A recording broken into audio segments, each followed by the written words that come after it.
우리는 참 그 상처를 많이 받는 사람들입니다. 여러분도 그렇죠?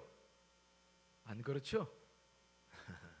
우리는 상처를 많이 받는데 특별히 말로 상처를 많이 받고 살아가요. 이번 주도 이렇게 교우들하고 몇 가정들 이렇게 전화를 하고 상담을 하는데 말 때문에 받는 스트레스, 말 때문에 고통들을 많이 겪더라고요. 우리가 서로 대화를 하다 보면은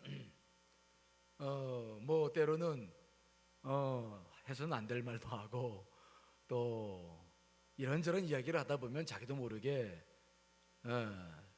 참 말을 해서는 안 될 이야기들도 하고 그리고 이제 우리가 살아가요. 그런데 문제는 그 대화가 끝난 다음에 이게 뭔가 남는 게 있는 거예요. 찌꺼기가. 그래가지고 그것들이 상처가 되죠.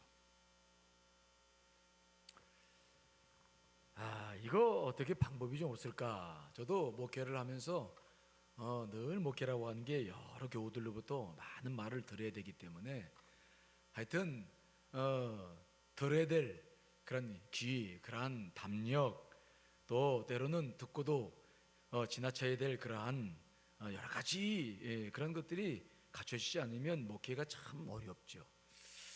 그래서 사실은 이 대화들을 많이 할 수밖에 없는데 그 대화 속에서 어떻게 내가 상처를 받지 않을까? 들어야 할 말은 듣는데 들을 필요 없는 말까지 다 들을 필요는 없잖아요. 그러니까 그 대화 속에서 어떻게 상처를 받지 않을 수 있을까? 이제 그런 것들을 많이 생각할 수밖에 없어요. 그래서 이번 주에 이렇게 기도를 하는데 주님 말씀에 대해서 기도를 하는데 주님께서 상처받는 분들을 기억나게 하시면서 오늘 이 말씀 사무엘의 말씀을 떠올리게 하시더라고요.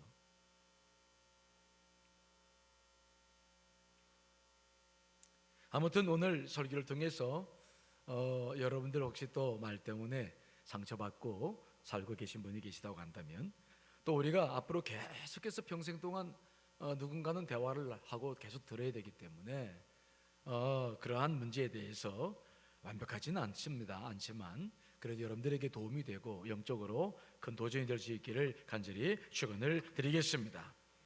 자, 먼저 말이라고 하는 게 뭡니까? 말이 많은 말. 이 말이라는 게 뭐예요? 이 말이라고 하는 것은 우리 안에 있는 것을 밖으로 표현하는 것입니다. 그렇죠? 그러니까 우리가 속으로 생각하는 것을 영적인 존재라면 대화 없이도 금방 영적인 존재들은 안다고 그러더라고요. 근데 육을 입기 때문에 이 보이지 않아요. 그래서 내 속에 어떤 생각을 하고 있는데 이것들이 밖으로 드러내는 게 말인 거예요.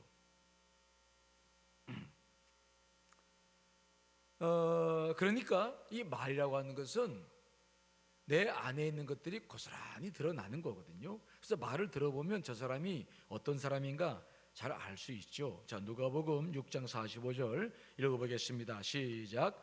선한 사람은 마음에 쌓은 선에서 선을 내고 악한 자는 그 쌓은 악에서 악을 내나니 이는 마음에 가득한 것을 입으로 말한다. 그러니까 이 말이라고 하는 것은 내게 선이 있으면 선이 나오고 악이 있으면 악이 나오고 속에 있는 것들이 밖으로 나오는 것이다. 그런 말입니다. 뭐 여기에 대해서는 특별히 뭐 여러분들이 이의를 달 필요 없죠. 그렇죠? 사실이죠. 그렇죠? 저는 술을 잘 안 먹어봐서 술 취하는 게 뭔지 모르겠는데 취중에 말하는 건데도 그 속에 뭔가가 있다는 거. 그렇죠? 술 먹어보셔서 아시겠습니다만 아무튼 취중에 얘기를 해도 속에 뭔가 담고 있다. 괜히 술을 핑계대가지고 하고 싶은 말을 하는 사람들이 있다. 그런 거 우리가 그 정도는 알고 있어요. 특별히 또 이 말이라고 하는 것이 왜 중요하냐면 성경 말씀 보시면요, 이 말이라고 하는 것이 우리들의 삶의 방향을 결정해요. 이게 무서운 말의 그런 영향력이더라고요. 자, 야고보서 3장 4절로 5절 말씀도 읽어보겠습니다. 시작. 또 배를 보라. 그렇게 크고 광풍에 밀려가는 것들을 지극히 작은 키로서 사공의 뜻대로 운행하나니 이와 같이 혀도 작은 지체로 돼 큰 것을 자랑하도다. 보라, 얼마나 작은 불이 얼마나 많은 나무를 태우는가. 그렇죠. 큰 배, 세월호 같이 그 큰 배도 조그마한 뒤에 있는 키가 방향을 따라서 조절해서 방향을 좌지우지한다. 그런데 우리 인생의 방향을 좌지우지하는 것은 우리 이 입에 있는 한 치밖에 안 되는 혀다. 그래서 내가 밖으로 못합니다 라고 말하면 나는 못하는 쪽으로 나를 끌고 가요. 사람들은 자기가 말하는 것에 순종을 잘해요. 하나님 말씀엔 순종 안 하는데 자기 말에는 순종 잘하려고 그래. 고집이 세가지고. 그래가지고 못합니다 그러면 못하는 쪽으로 자기를 끌고 가려고 그러고, 합니다 그러면 하는 쪽으로 끌고 가려고 그래요. 하여튼 이 말이라고 하는 것은 우리의 방향을 결정한다. 그렇게 굉장히 중요한 거죠. 조그만한 한 치밖에 안 되는 거지만 우리 인생의 방향을 그대로 드러낸다. 그래서 하나님께서는요, 우리를 심판하실 때에 재미있는 말씀이 있는데, 우리가 행한 행동으로 심판하는 것이 아니라 뭘로 심판하신다고 그랬습니까? 잘 모르시죠? 이거 중요한 말입니다. 우리가 한 말로 나를 심판한다. 무서운 말이죠. 자, 마태복음 12장 36절로 37절 읽어보겠습니다. 시작. 내가 너희에게 이르노니 사람이 무슨 무익한 말을 하든지 심판날에 이에 대하여 신문을 받으리니 내 말로 의롭다 함을 받고 내 말로 정죄함을 받으리라. 그러니까 마지막 날 우리가 하나님 앞에 서서 심판받는 것이 여러분의 행동입니까? 여러분의 말입니까? 아유, 확실하게 얘기해봐요. 제가 드리는 말씀 아닙니다. 성경에 기록된 말씀이에요. 우리가 심판받는 것이 행동입니까? 말입니까? 왜 그럴까요? 왜요? 아니, 행동을 하면 결론이 나올 텐데 왜 말로 할까? 우리의 말은 행동보다 더 커요. 행동은 말로서 한 것들을 다 행동으로 옮길 수는 없잖아요. 그래서 정말 그 사람이 누군가는 행동보다는 그 사람의 말이 달려있다. 그래서 하나님께서는 우리를 심판하실 때에 우리가 지옥에서 심판, 우리가 하는 행위에 대한 심판은 없습니다. 우리는 상급에 대한 심판만 있을 뿐이죠. 하지만 그 심판을 받을 때에도 우리가 하는 말로 인해서 심판받는다라고 분명히 말씀하고 있어요. 그만큼 말은 중요합니다. 자, 그런데 하나님께서는 우리가 하는 말을 통해서 우리의 느낌과 감정만 전달하는 것이 아니라 하나님의 생각도 그걸 통해서 전달하신다는 거예요. 자, 여러분 열왕기상 22장 23절 말씀 읽어보겠습니다. 시작. 이제 여호와께서 거짓말하는 영을 왕의 이 모든 선지자의 입에 넣으셨고 또 여호와께서 왕에 대하여 화를 말씀하셨나이다. 구약시대에는 이 왕들이 선지자들을 지들이 막 세워요. 하나님이 아니라. 그래놓고 자기에게 듣기 좋은 말만 하라고 그래요. 그런데 하나님께서 그렇게 세운 거짓 선지자들에게도 하나님께서 영을 주셔서 그들로 하여금 하나님의 분노를, 화를 전달하게 하셔서 하나님의 말씀이, 하나님의 지금 느낌이 무엇인지를 왕이 듣게 하겠다, 그런 말이죠. 그러니까 하나님께서는 우리가 대화를 할 때에도 얼마든지 자신의 음성을 우리가 하는 말 속에 집어넣으셔서 우리로 하여금 하나님의 음성을 들을 수 있게 하시겠다, 그런 말씀이죠. 그래서 신약 성경에 보면은 성령님께서도 그런 일을 하신다고 그랬습니다. 자, 마태복음 10장 19절 20절 말씀입니다. 읽어보겠습니다. 시작. 너희를 넘겨줄 때에 어떻게 또는 무엇을 말할까 염려하지 말라. 그때에 너희에게 할 말을 주시리니 말하는 이는 너희가 아니라 너희 속에서 말씀하시는 이 곧 아버지의 성령이시라. 즉 12제자를 훈련시켜서 파송했는데 그들이 복음을 증거하다 붙잡혀요. 그 당시에는 복음을 증거하면 붙잡혔잖아요.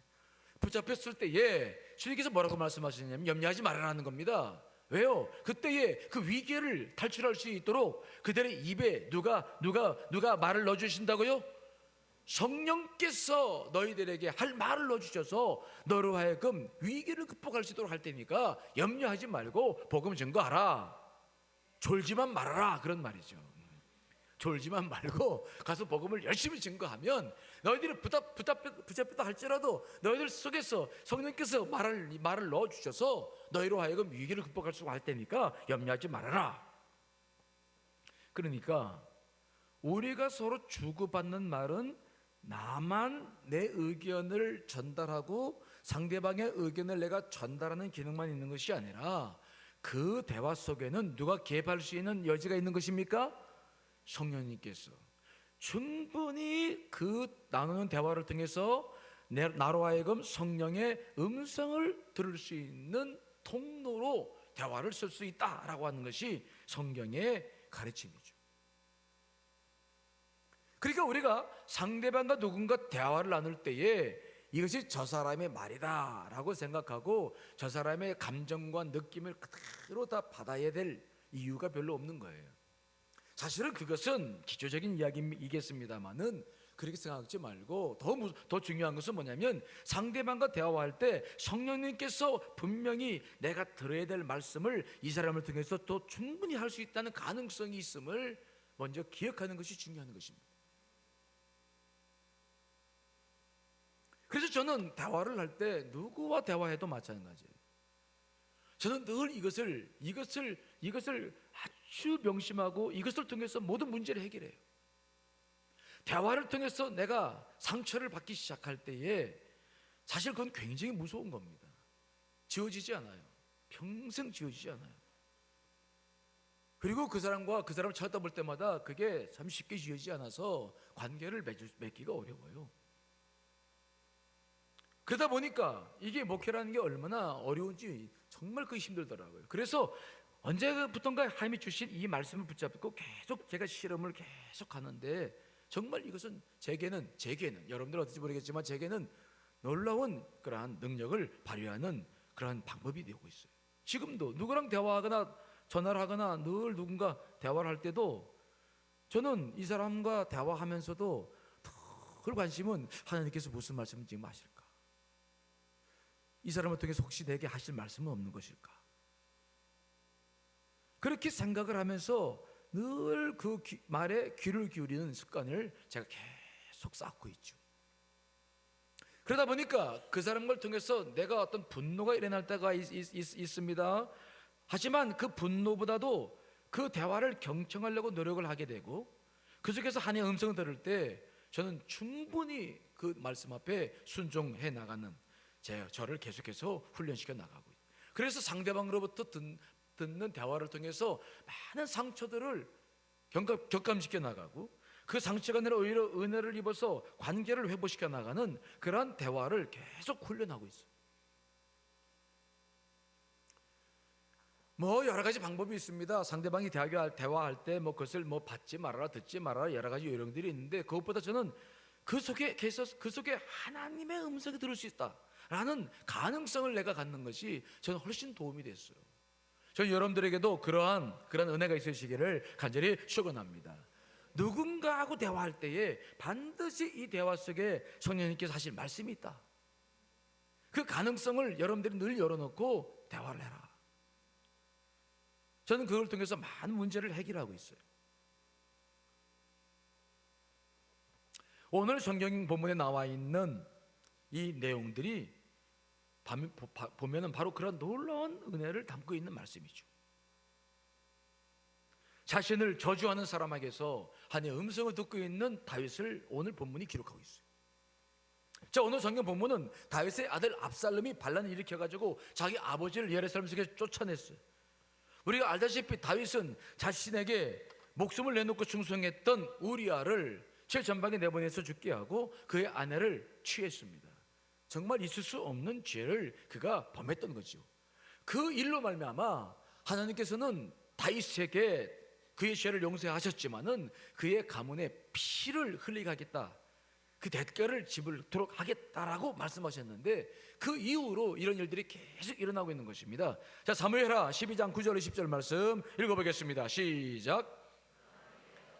내가 여호와의 말씀을 업심여기고 나 보기에 악을 행하였느냐? 내가 칼로 햇사람 우리아를 치되 암몬 자손의 칼로 죽이고 그의 아내를 빼앗아 내 아내로 삼았도다. 이제 내가 나를 업신여기고 햇사람 우리아의 아내를 빼앗아 내 아내로 삼았은즉 칼이 내 집에서 영원토록 떠나지 아니하리라 하셨고. 그래서 그때부터 계속해서 다윗의 가문 속에 형제들 간에 죽이고 죽고 아버지를 몰아내고 하는 이러한 피해의 역사가 계속되고 있는 거예요.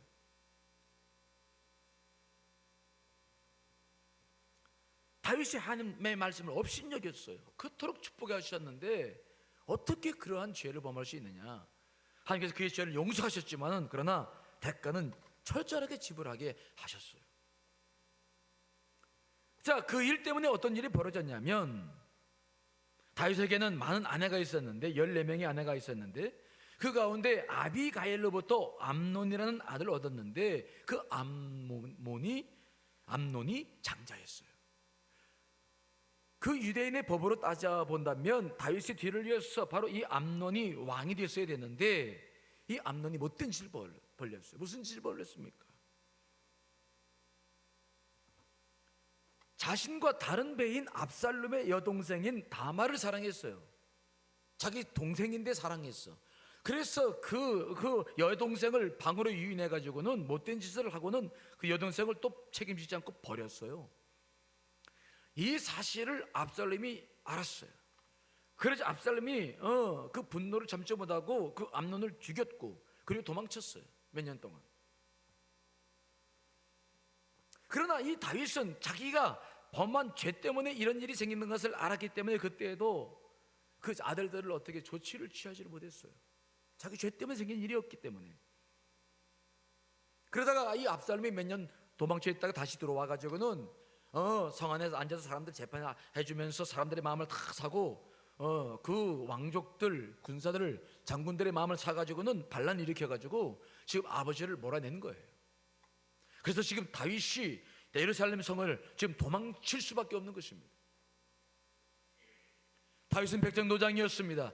정말 그가 군사를 일으켜서 싸우고자 했다면 왜 압살롬을 못 이기겠습니까? 하지만 그는 그의 아들이었습니다. 자기의 핏값 때문에 이런 일이 벌어지는 것을 또 알았기 때문에 다윗은 눈물을 흘리며 지금 예루살렘 성을 그저 빠져나갈 수밖에 없었어요. 참으로 처참했죠.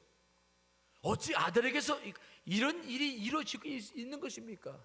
하지만 다윗이 그 모든 것이 자기의 죄 때문임을 알았기 때문에 그는 그 모든 일을 감내하고 예루살렘 성을 지금 빠져나가고 있는 것입니다. 그런데 그때 시므이라고 하는 사울의 친족 중에 먼 친척인 한 사람이 다윗을 쫓아오면서 다윗에게 저주를 퍼붓는 거예요. 그 극악한 상황 속에서 있을 수 없는 일을 하고 있는 것입니다. 자, 사무엘하 16장 5절 8절 말씀 읽어보겠습니다. 시작. 다윗 왕이 바후림의 이름에 거기서 사울의 친족 한 사람이 나오니 게라의 아들이요 이름은 시므이라. 그가 나오면서 계속 저주하고 또 다윗과 다윗 왕의 모든 신하들을 향하여 돌을 던지니 그때 모든 백성과 용사들은 다 왕의 좌우에 있었더라. 시므이가 저주하는 가운데 이와 같이 말하니라. 피를 흘린 자여 사약한 자여 가거라 가거라. 사울의 족속의 모든 피를 여호와께서 내게로 돌리셨도다. 그를 이어서 내가 왕이 되었으나 여호와께서 나라를 내 아들 압살롬의 손에 넘기셨도다. 보라 너는 피를 흘린 자이므로 화를 자초하였느니라 하는지라. 지금 위로의 말을 들어도 괜찮은데 을 쫓아오면서 그 많은 그 귀족들과 백성들 앞에서 시므이란 자가 막 왕을 저주합니다. 사울의 족속의 모든 피를 여호와께서 내게 돌리셨도다. 피를 흘린 자여 사악한 자여 가거라 가거라 하면서 저주하는 거예요. 여러분 사실 이 사울 왕가는 다윗이 멸망시키지 않았어요. 사울이 멸망한 것은 무슨 이유냐? 사울이 하나님의 말씀을 따르지 않고 하나님 말씀 앞에 반응했기 때문인 줄 믿습니다. 여러분 기억하시죠? 제가 설명하지 않아도 오히려 다윗은 사울이 죽었을 때 그를 위해서 정말 그와 또 그의 아들 요나단과 약속한 것을 다 지키면서 그의 가문을 보호해 줬습니다.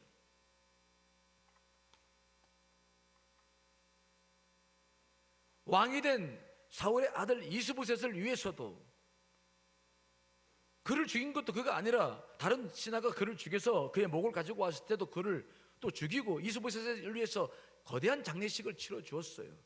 그리고 요나단과 약속을 지키기 위해서 그의 아들 절름발이 그 장애우 무비보셋을 자기 곁에 두고 평생 그렇게 아껴주었습니다.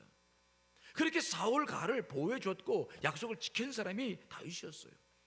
근데 시므이는 그 사울이 죽은 것이, 패망한 것이 전부 다윗 때문인 줄 알고 다윗에게 그 저주를 퍼붓는 거예요. 말도 안 되는 이야기를 하면서 계속 퍼붓는 것입니다.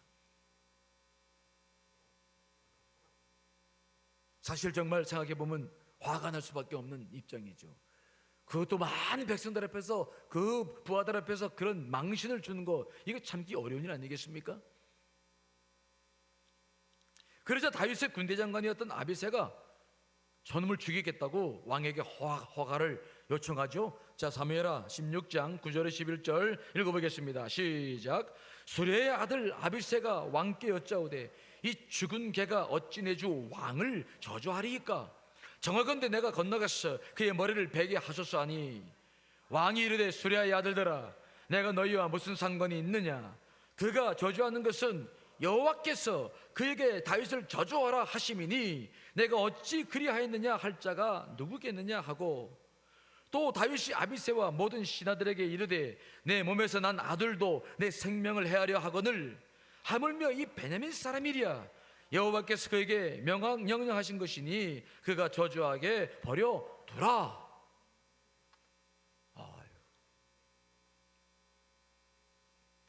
다윗은 자신을 저주하는 시므이에게 분노하지 않아요. 그리고 그 말 속에서 오히려 하나님의 음성을 들으려고 노력하는 것입니다. 아비새가 죽일까요? 그러니까 막 화를 냅니다. 예? 수라의 아들들아 내가 너희와 무슨 상관이 있느냐? 내버려 둬라.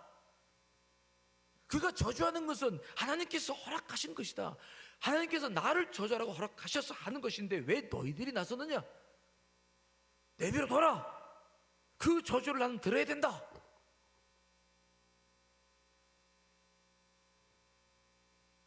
분명히 다른 겁니다. 사울의 왕가는 다윗 때문에 멸망한 거 아닙니다. 하지만 그 엉뚱한 이야기를 하는데도 그 이야기를 통해서 지금 다윗은 하나님의 음성을 듣고 싶어하는 거예요.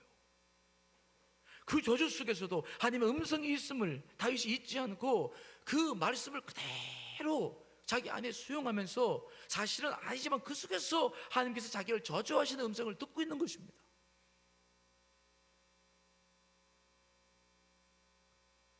다윗은 아비새에게 말하는 거 아닙니까? 내 몸에서 난 아들도 내 생명을 해하려 하거늘 하물며 저 베냐민 사람이랴. 여호와께서 그에게 명령하신 것이니 그가 저주하게 내버려 둬라.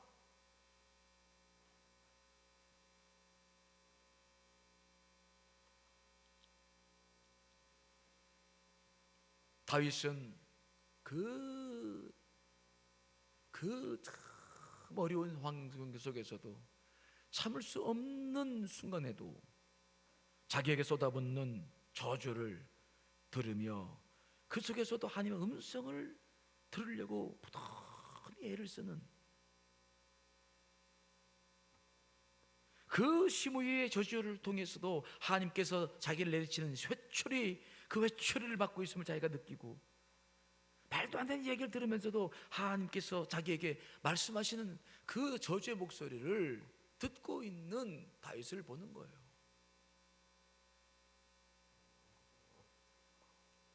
여러분, 그래서 하나님께서 다윗을 참 그렇게 마음에 들어 하시는 거예요. 내 마음에 합한 자다라고 말씀하셨던 이유가 거기에 있었던 거예요. 늘 주의 음성을 들으려고 그러고, 어떤 상황 속에서도 그 상대방을 막 몰아치지 않고 그 속에 있을 법한 하나님의 음성,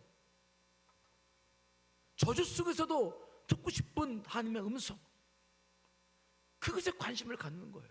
그러니 지금 다윗의 그 분노는 시므이를 향해 있는 거 아닙니다. 다윗이 올라오는 감정은 그를 향해서 있는 것이 아니라, 즉 시므이와 자신과의 관계를 지금 원수지간으로 만들어내는 것이 아니라 오히려 그 관계를 역으로 바꾸어서 그 음성을, 하나님의 음성을 들으면서 그는 지금 하나님과 관계 속에서 모든 일을 보고 있는 것을 우리가 보는 것입니다.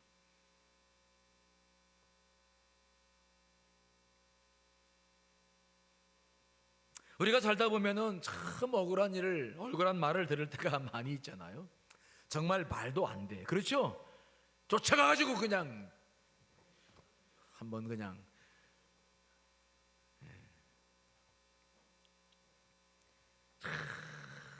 참 가슴 아파요.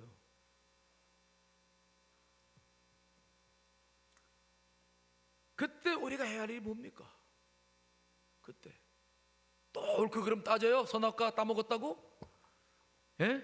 또 쫓아가가지고 막 이건 이렇게 이런 건데 알지도 못하면서 한다고 그냥 머리끄댕 뽑아 버려요. 그냥 붙잡고.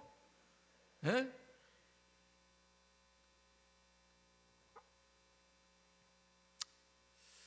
그때 우리가 취해야 될 태도는 참 다윗에게서 많이 배우게 돼요.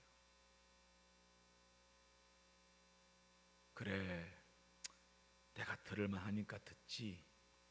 하나님께서 내게 말씀하실 말씀이 그 속에 들어있지. 여러분, 그런 말을 들을 때 막 억울하고 막 분노하고 그러면 우리는 그 말을 잘 못 듣는 거예요. 그런 말이 막 들려올 때는 우리가 주님을 바라보고, 그리고 나를 주 앞에 세워야지 그 사람 앞에 세우면 안 되는 겁니다. 그러면 우리가 이건 아무것도 안 되는 거예요. 이건 지는 거예요. 이건 사탄에게 넘어가는 거예요. 우리가 그런 말을 막 듣더라도 내 중심을 그 사람 앞에 세우지 말고 누가 앞에 세우라고요? 하나님 앞에 세우고, 하나님, 저를 통해서 내게 말씀하시는 말씀을 제가 듣게 해주시옵소서. 절대 그 사람 앞에 세우면 안 돼요. 하나님 앞에 나를 세워야 되는 거예요. 참 이게 어려운 일이더라고요. 그런데 해야 할 일이에요. 자, 여러분, 에레미야가 3장 26절로 33절인데 좀 길죠. 오늘 성경 말씀 많이 읽어 죄송합니다.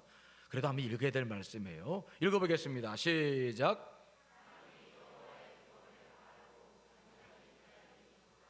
사람은 젊었을 때에 멍에를 매는 것이 좋으니 혼자 앉아서 잠잠할 것은 주께서 그것을 그에게 메우셨습니다.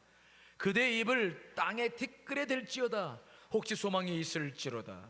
자기를 치는 자에게 뺨을 돌려대어 치욕으로 배불릴지어다.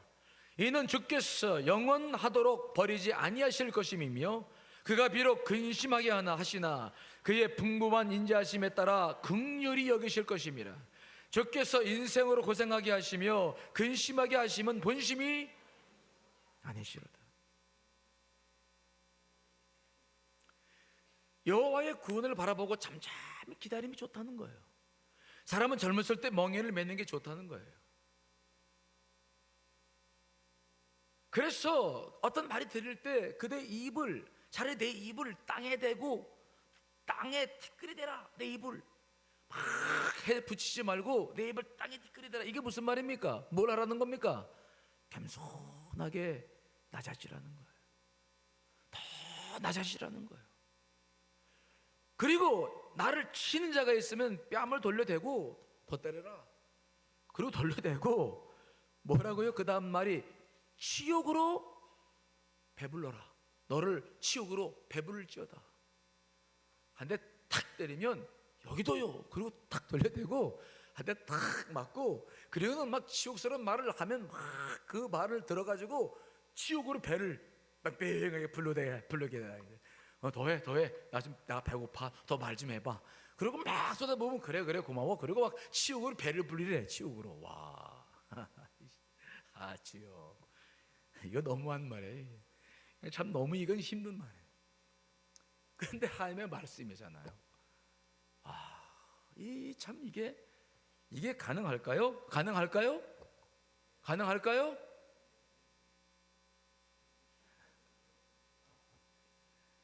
아니 가능하든 안 하든 그렇게 하라고 말씀하시는 거니까.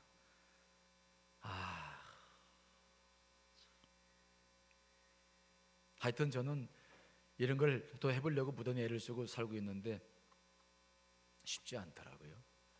그래서 여러분들에게 할 수 있다, 해봐라 이렇게는 말을 참 힘들더라고요. 내가 해보니까 너무 힘들어가지고. 그래도 하나님께서 하라고 하는 거기 때문에 여러분 한번 해보세요.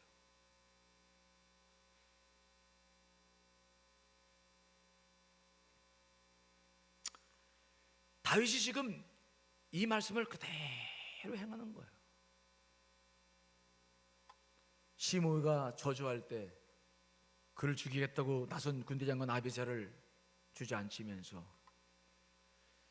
그 소리를 다 들어요. 치욕으로 배를 불리는 거야. 내가 들어야 될 소리, 그래 해라. 막지 말라. 내버려 둬라. 하게 내버려 둬라. 그냥 다윗 쫓아오면서 이 사울의 가문에 피를 흘린 자여 죽어라 죽어라 가거라 막 별 얘기 다 하는데 그 얘기를 다 들으면서 치욕으로 배부르는 다윗을 보십시오.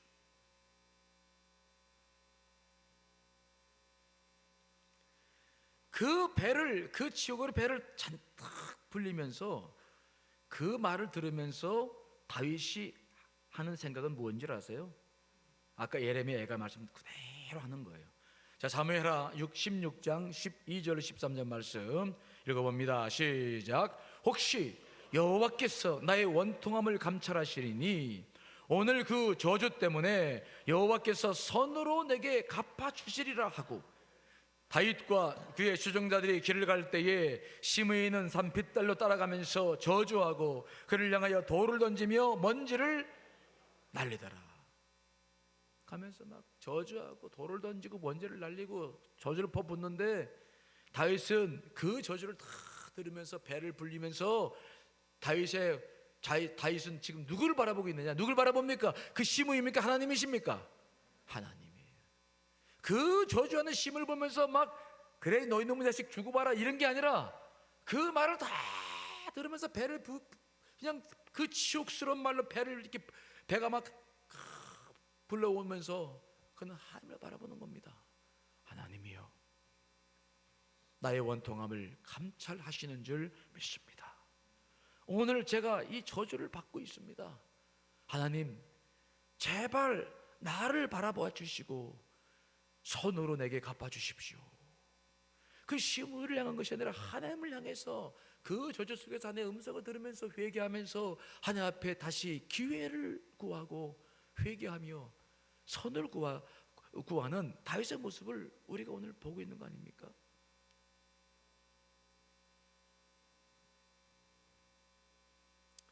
다윗은 그 억울한 일을 겪을 때 시므이가 싸우지 않아요. 그 말을 한 사람이 옳고 그름은 가지고 그 사람과 싸우지 않습니다. 그 사람이 중요한 것이 아닙니다. 그 역사 속에서 지금 그 순간에 누가 제일 더 중요한 것입니까? 하나님 그분이십니다. 그래서 자기 관심을 하나님께 돌려서 하나님과의 관계를 맺는 거예요. 저주를 받으면서도 하나님과 관계를 맺어서 그분이 모든 일을 해결하고 자신이 저질렀던 모든 죄에 대해서 새로운 기회를 줄 것을, 자기가 받는 이 저주가 이제 하나님 앞에 상달되어져서 이제 다윗을 용서해줘야 되겠다라고 하는 그 선하심이 함께 있기를 소망하면서 하나님을 향하고 있는 다윗의 모습을 우리가 보는 것입니다.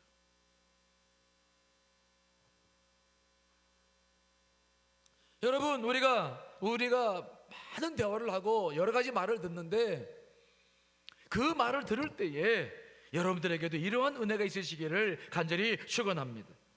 여러분들의 눈은 나에게 누명을 씌우고 저주를 퍼붓는 사람들 향해서 안 됩니다. 그를 넘어서서 그 뒤에 계신 하나님, 그에게 이 말씀을 하게 하신 하나님을 바라보며 우리는 듣고 그 하나님께서 내게 주신 그 말씀 앞에서 내가 힘들어하는 것을 하나님께 내 보이고 그분의 긍휼하심이 내게 임하실 것을 믿고 서 있어야 되는 거예요. 여러분, 우리 자녀들이 밖에 나가서 싸우다가 맞고 돌아왔을 때 그저 편안할 부모님이 누가 있겠습니까? 그 자식보다 더 화를 내고 이제 격정을 표현할 수밖에 없는 것이 부모 아닙니까? 지금 억울한 일을 겪고 있는 나를 바라보시면서 누가 더 화를 내시는 것일까요? 아니면 마음은 그저 편안하시겠습니까? 아니에요. 절대로 그렇지 않아요. 예수님께서도 마태복음 5장 4절에 그렇게 말씀했습니다. 애통하는 자가 복이 있다. 애통하는 자, 그들이 위로를 받을 것이다. 여러분, 애통하는 마음이라고 하는 것은 금방 생기지 않아요. 애통은 분노와 달라요. 분노는 누군가 말을 했을 때 금방 화가 올라오는 건 이건 분노입니다. 화를 냅니다. 그런데 애통이라는 것은 뭐냐? 이것을 참고 눌러야 내 안에 나오는 감정입니다. 상대방이 퍼붓는 것이 아니라 내가 정말 억울해가지고 막 어쩔 바를 모르고 눈물이 흐를 정도로 막 억울해가지고 막 그 애통, 그 애통하는 마음을 보시는 하나님, 그분께서 하신 말씀이 그 애통하는 자가 복이 있는데 위로를 받을 것이다. 하나님의 위로가 우리 가운데 임할 기회가 바로 그때라는 거예요.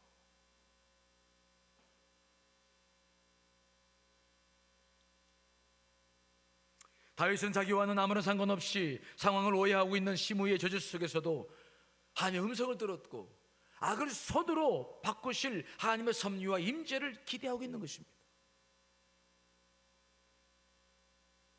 다윗은 자신 듣는 저주 속에서 하나님의 계획해 주실 것을 분명히 믿고 있는 것입니다. 다윗은 그렇게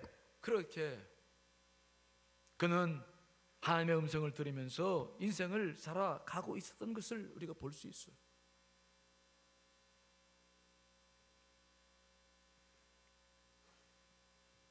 여러분, 우리가 수많은 사람들과 대화를 나누고 살다 보면 어찌 기분 좋은 말만 듣겠습니까?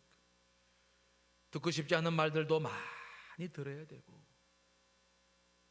또 때로는 비난을 받고 또 욕을 먹고 우리가 그렇게 살아갑니다. 하지만 여러분, 그것 때문에 낙심하거나 좌절해서는 아니 될 줄 믿습니다.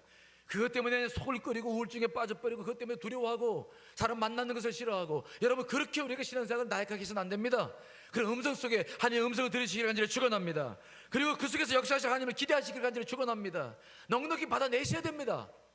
우리에게는 성령님이 계시고 우리에게는 주님이 계십니다.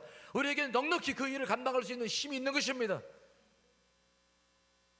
여러분들이 마음만 먹고 결단만 하면 얼마든지 우리도 다윗처럼 살 수 있어요. 아니, 그렇게 살아가야 됩니다. 다 지나갈 것들입니다. 다 잊히실 것들입니다. 다 여러분들에게 영향 미칠 것들은 없어요.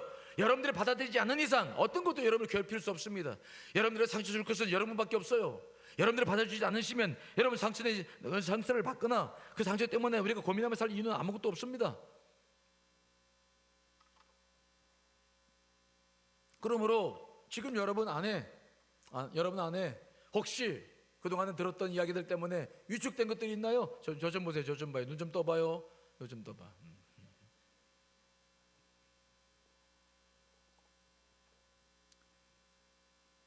지금도 막 들려오는 이 소리들이 있어요? 지금도 정말 내가 정말 그런 사람인가? 맞아, 난 그런 사람이야. 아니야, 넌 그래.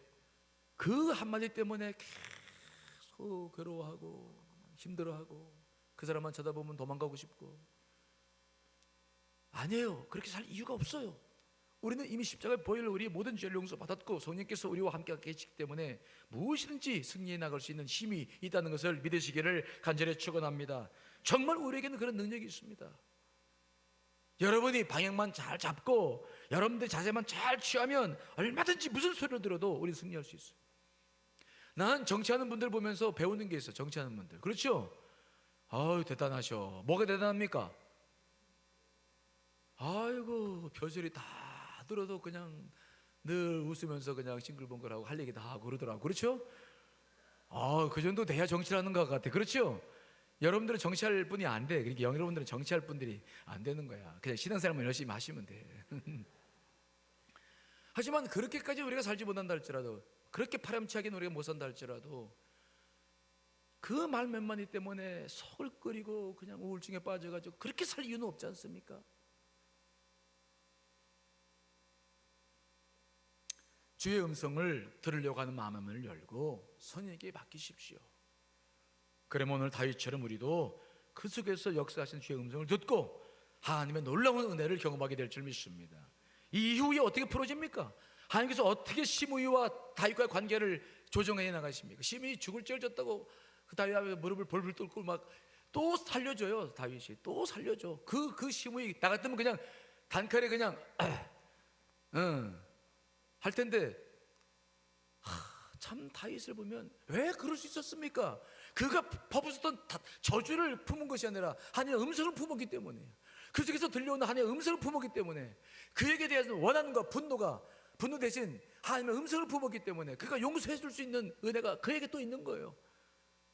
한없이 용서해 줄 수 있는 은혜가 다윗에게 생기는 거예요. 끊임없이 용서해 줄 수 있는 은혜가 그에게 생기는 거예요. 그 넓이만큼 인생은 살아가게 되고 복도 쌓이게 되고 하나님의 놀라운 축복도 누리게 될 줄 믿습니다. 그게 우리 삶의 넓이와 깊이 아닙니까? 우리가 살아가게 될 인생의 내용이 아니겠습니까? 자, 여러분, 우리 주변에는 너무도 이런 일 때문에 고민하고 괴로워하는 일들이 많아요. 우리 교회 안에도 많습니다. 오늘 여기에 앉아 계신 분들에게도 혹 그런 분이 있을 줄 몰라요. 또 앞으로도 그런 일이 겨우 경험될지 모릅니다. 하지만 그때마다 여러분 오늘 말씀을 기억하시기를 간절히 축원합니다. 따라합시다. 저주 속에서도 안 들립니다. 저주 속에서도 하나님의 음성을 들어라. 저는 늘 이걸 기억하고 대화합니다. 누구를 만나든 늘 기억해요. 주의 음성이 이 속에 있어. 주의 음성이 있어. 저주 속에서도 나는 하나님의 음성을 들을 수 있어. 그것이 늘 저에게 큰 위로가 되고 힘이 되어 왔어요.